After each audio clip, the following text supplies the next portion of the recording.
બાપુ સમજવા જેવા શબ્દો છે. એક જંગલમાં એક દિવસ ગધેડાએ સિંહને ચુનૌતી આપી કે જો તમારામાં હિંમત હોય ને તો મારી સાથે લડાઈ કરો. એટલે સિંહે ગધેડાની વાત સાંભળી એમની સાથે લડાઈ કરવાનું માંડી વાળ્યું અને ત્યાંથી જતો રહ્યો. અને આ વાત એક શિયાળ સાંભળતું હતું.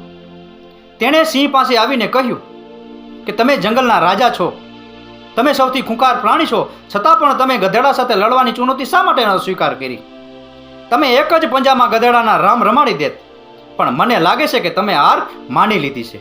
એટલે સિંહે કહ્યું કે હા, મેં હાર માની લીધી છે. અને શિયાળે આ વાત હાથીને કરી.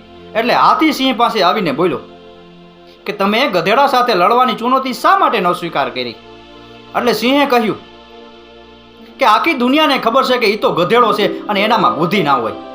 અને જંગલના બધા પ્રાણીઓને ખબર છે કે હું આ જંગલનો રાજા છું અને હું જ સૌથી શક્તિશાળી છું.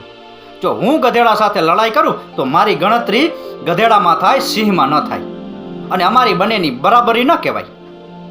તો હાથીએ કહ્યું કે તો પછી તમે શિયાળને એવું શા માટે કહ્યું કે તમે હાર સ્વીકારી લીધી છે?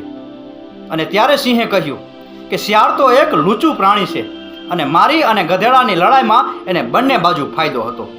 જો હું ગધેડાને મારી નાખું તો એને મરેલો ગધેડો ખાવા મળે, અને કદાચ ગધેડો જો મને મારી નાખે તો એને મરેલો સિંહ ખાવા મળે.